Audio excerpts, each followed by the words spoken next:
tournament? Yeah, I'm the goalkeeper. Remember, we have a reputation to maintain. Brenda Bigland has been head teacher at Lent Rise Primary in Buckinghamshire for over 15 years, and she's made ICT central to her school improvement success. I think what we're trying to do at Lent Rise School is to turn it into a hub of learning, not just for children, but for a whole community. And ICT has obviously been hugely instrumental in that. So this is about 21st century learning, but involving a community, not just the pupils in a school.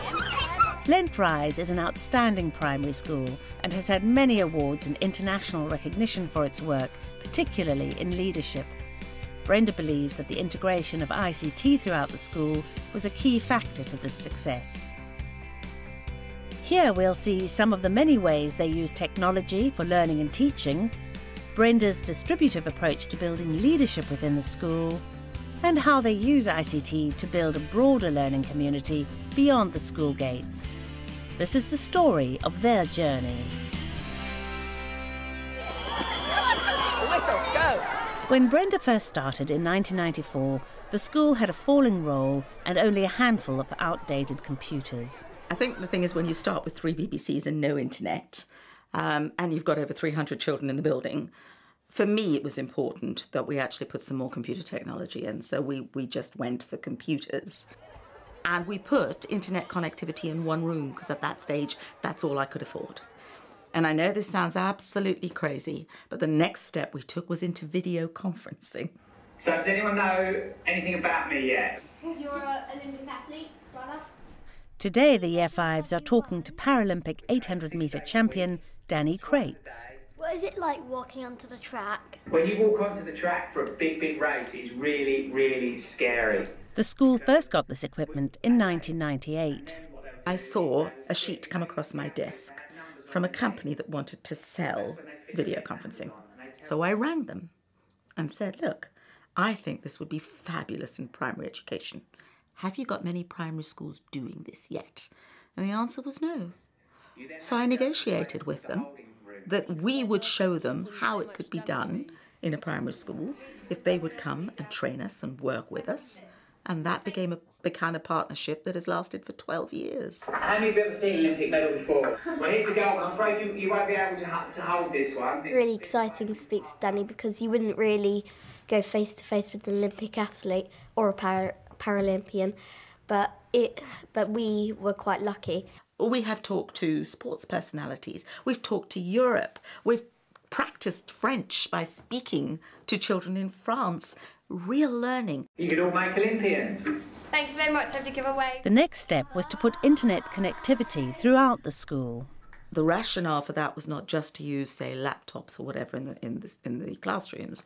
It was because I had already seen the birth of the interactive board. I wonder if that's Sarah, Percy or Bill.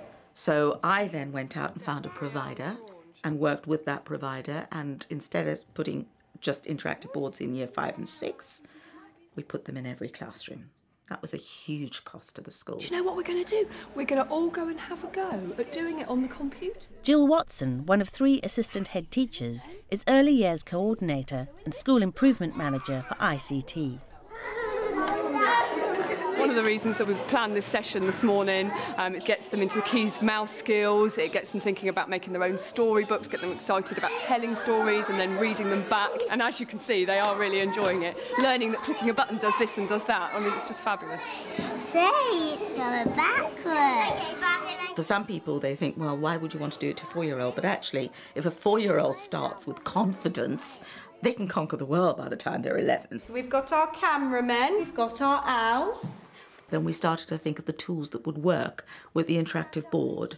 So then other things came on board, webcams, visualizers. So what we've done is to create a pocket of technology in every single classroom. That's our story, do you remember that? Children actually love bringing the cameras in. I use it as an appraisal tool so we can watch it back and we can say, oh, what could have we made better there?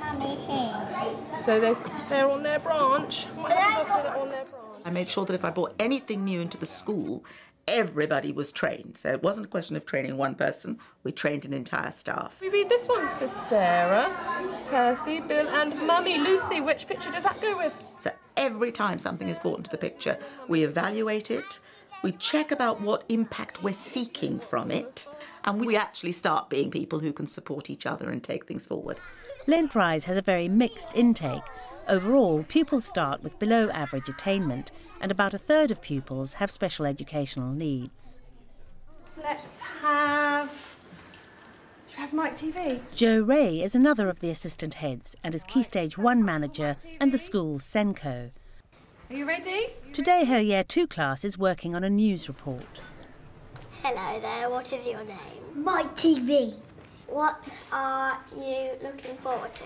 Eating all the machines and having all my chocolate bars. For children of all levels and abilities, it gives it a real purpose. They know that they were doing a report for somebody, they can watch it, they can show it to other people, rather than just an exercise where they're writing something in their book or they're just talking to each other.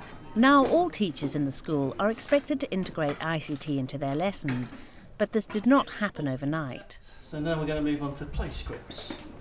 Key Stage 2 manager Simon Ashby, the third of the assistant head teachers, has been at the school since 1994. It's completely different to how it was when I first started. I'm very angry with you. In particular, the introduction of the interactive whiteboards in order to set up all our lessons. The first year I was working all weekends at it, but the payoff the following year is slightly easier because you've got sort of the basis and then all you've got to do is work on it and adapt it for that particular year group. If we're doing PowerPoint presentations, we're going to need some laptops for them to do their presentations. Brenda believes that continuing professional development of the staff is crucial. Jill runs planning sessions with teachers to maintain effective use of ICT. Survey, so tally the colours of the cars that go past. To photograph everything that went past would probably be a bit too much, wouldn't it? But you could video and then they could come and analyse it inside, couldn't they? Yeah. It's not just about training new staff that we get in, it's empowering the staff that we've already got to use new resources or to use the resources that we have or that they think might only be suitable for Key Stage 2 children, Key Stage 1 children, vice versa. And it's like, well, actually, no, this is going to work really well if you have a go at doing this and, you know, try it with the group and then maybe roll it out with the rest of your class. Is it worth having that on somewhere else? We could put that in the media centre. Yeah, then that would be a really good IT focus for one of your groups. Definitely. We're made very aware of the resources that are available so that if we need to use them, we can, and they're there for us to enhance our lessons rather than replace, you know, the learning objective. I think we're trusted to use our own professional judgment to decide if it's appropriate to what we're doing, if it fits with our children. I think it's important to recognise that if you really want people to sing from the same song sheet, then they have to have a part to play within the organisation. And if I'm there telling them at every step of the way, do this, do that, take that next step, then what's the part they're playing? Which question have you got to then? We've got number 5. As part of Brenda's distributive approach to leadership, everyone is encouraged to be a leader. Kirsten Pavley heads up a science and DT project with her Year 5s. They're creating quizzes for the Year 2 children.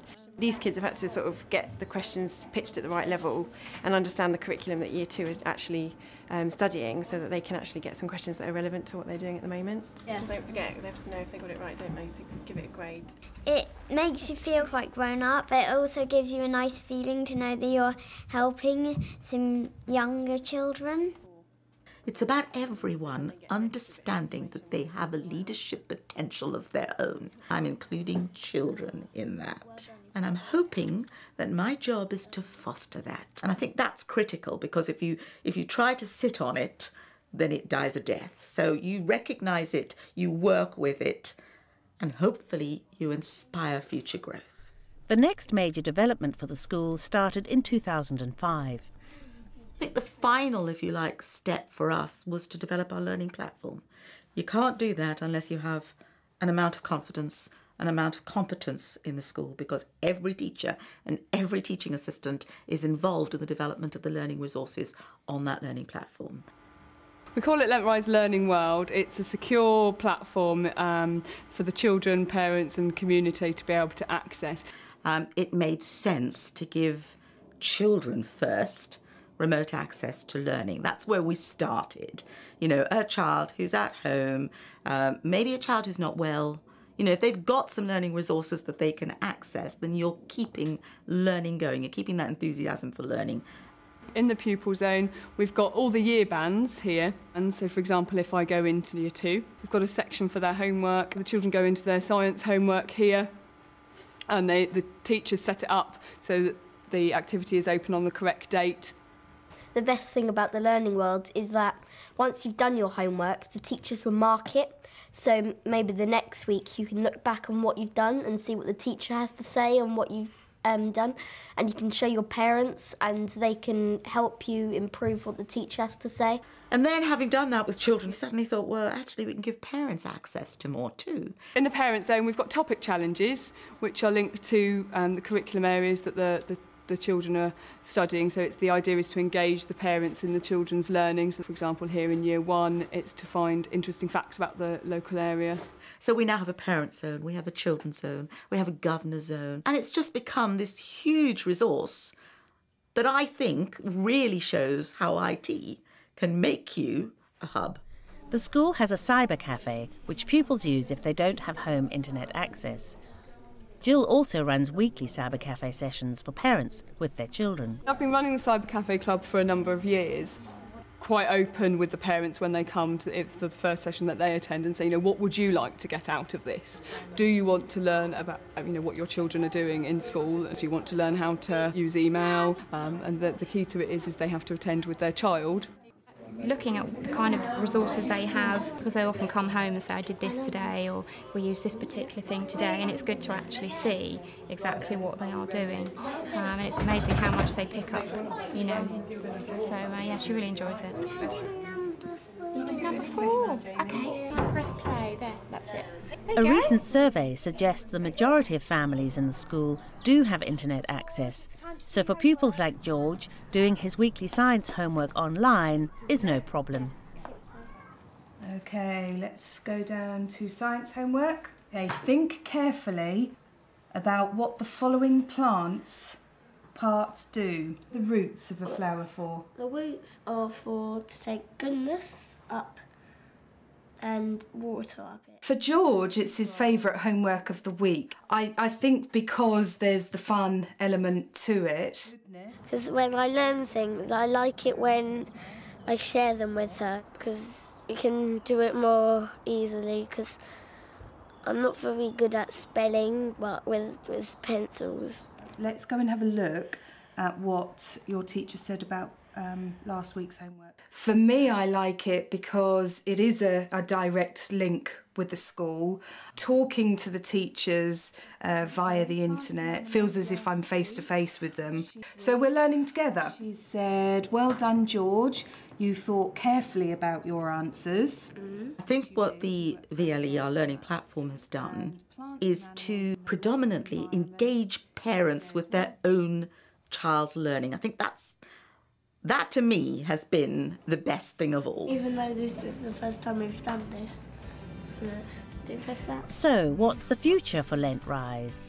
Okay, maybe it's a silly idea. Nintendos. I mean, I see some potential. What I don't want it to be is add-on. It's very difficult to know where you're going tomorrow. And actually, I think my job is more about evaluating the new technologies. And if we think it's going to add to what we're offering here, we'll bring it in.